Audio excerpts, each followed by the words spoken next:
Hey everyone, we're going to go over how to complete problems 9-4 and 9-5. So on the Google Classroom, you should have been able to find problem 9-4 and 5 together. 9-4 and 5 have several tabs. Our first tab is the worksheet, and this is where we're going to get all of our information in order to complete our financial statements, which include the income statement, balance sheet, and statement of changes. So 9-4 is just looking at our income statement. And we've got our heading first. We're going to answer who, what, and when. And our who is Wilderness Rentals. Our what is the income statement. And the when is for the period, or for the month, I think, ended September 30th. And I got that from my textbook on page 244. So from our notes, the first thing that we're going to do is we're going to list our revenue label. This will be the same for every income statement. You'll always have that revenue label. So what we're going to do is we're going to go to our worksheet and we're going to find our income statement. And we know that based on the information here, these are the accounts that are going to be included on our income statement. So our first one is equipment rental revenue for $10,629.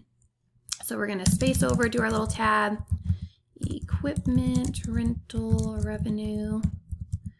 And because we only have one revenue account, we can actually take that amount directly over to our right-hand column. Our left-hand column is going to be used to list our several accounts, and then in order to add them and put our totals over here. But our amount is $10,629. This is actually just going to save you a little step that you don't need to total your revenue because we only have one account, so we know the total. So next we're going to list our expenses.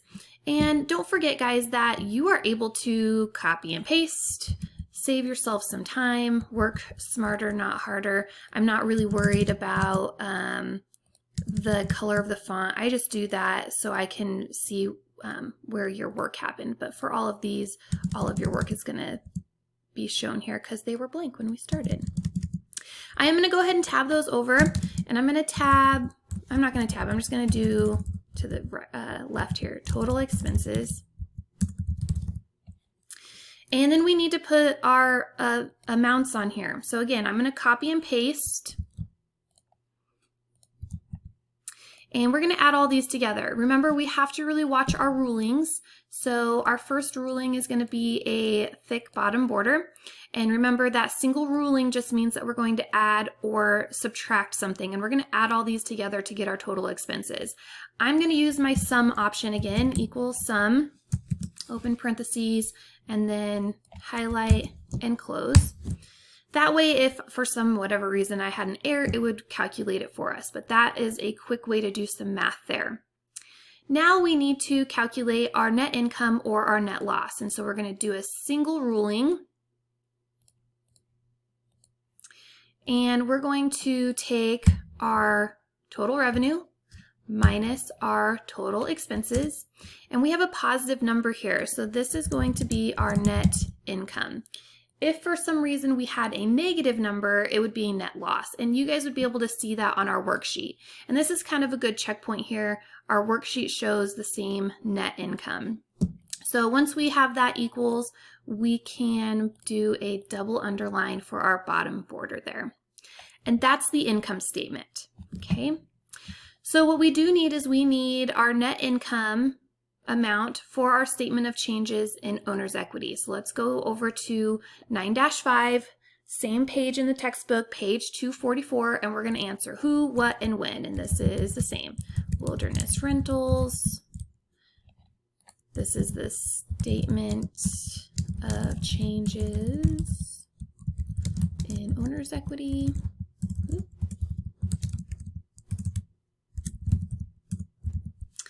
And this is for the month ended September 30th. So as we're working through our statement of changes, we've got some labels, and those labels typically stay the same as long as you have a net income. So that first label is going to be beginning capital. Oops. And it'll be as of September 1 because we're only calculating for 1 month or covering 1 month in our report. Now, this is probably where a lot of you got confused. You're like, I don't even know where to get this number because we don't have the general ledger to look at. So what we're going to look at is we're going to go back to our worksheet and we're going to find our Ronald Hicks Capital account in our worksheet. It says that there's $13,260 there. If we go look at our directions in our textbook, it says that Ronald Hicks made an additional investment in the business of $500 during the period. So we're going to assume that 500 of this would be an additional investment. So what we have to do is we have to take our little calculator and we're going to take 13,260 minus our $500 investment, and this number will be our beginning capital, 12,760.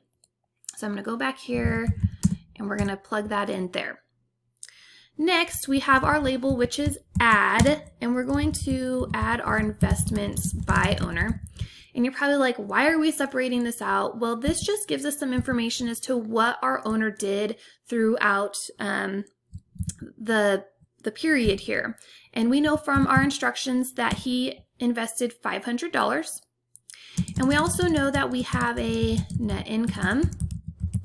And again, this comes from our income statement of $1,812.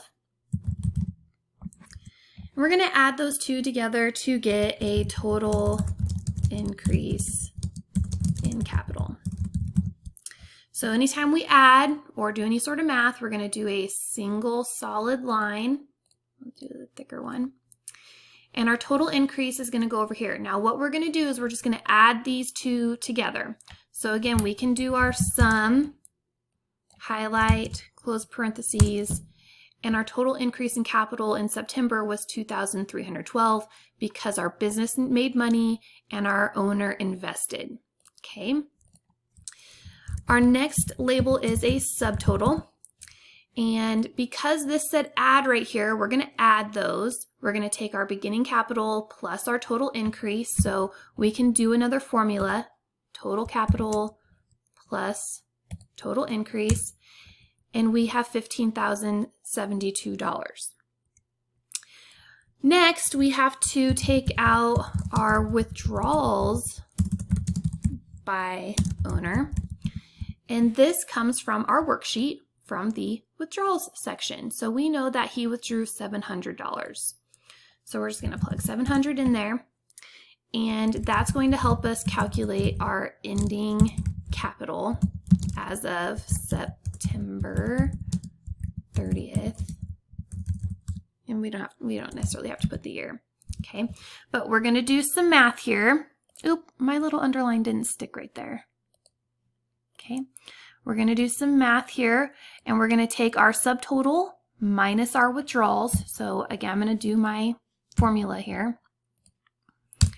And this is our ending capital as of September 30th. And we're going to do a double underline. Oops. So this number is the number that we need to move on to our balance sheet. Okay, so that's the statement of changes. These labels stay the same as long as we have a net income. If you're looking for an example of a net loss in your textbook on page, let me find it here for you. Page 231, it shows you an example of how those labels change due to a net loss. Okay.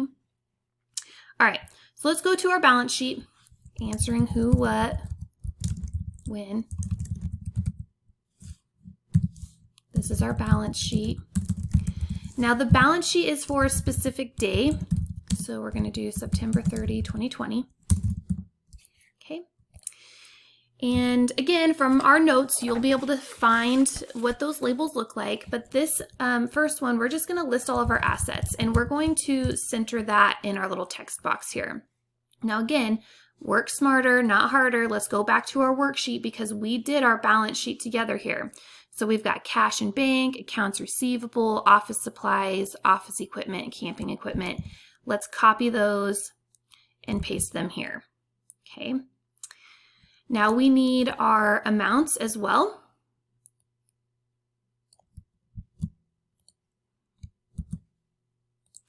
And we're going to total those. And this will be total assets. And we're going to move that over to our right-hand column because this is going to help us calculate and make sure that our accounting equation is in balance. Okay. So again, I did sum C8 through C13. We're adding all of those together.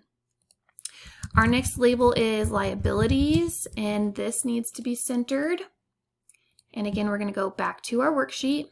We're going to find our 3 liability accounts, copy, paste.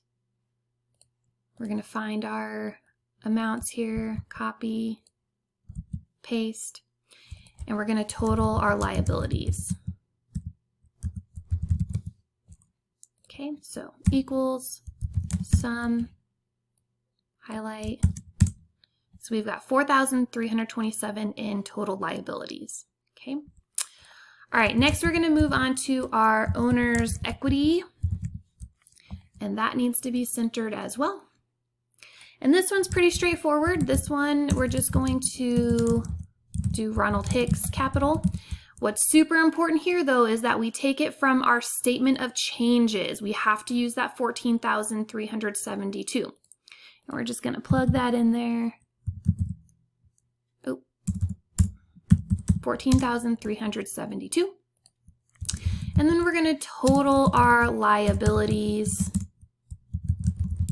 and owner's equity. I always just do an OE.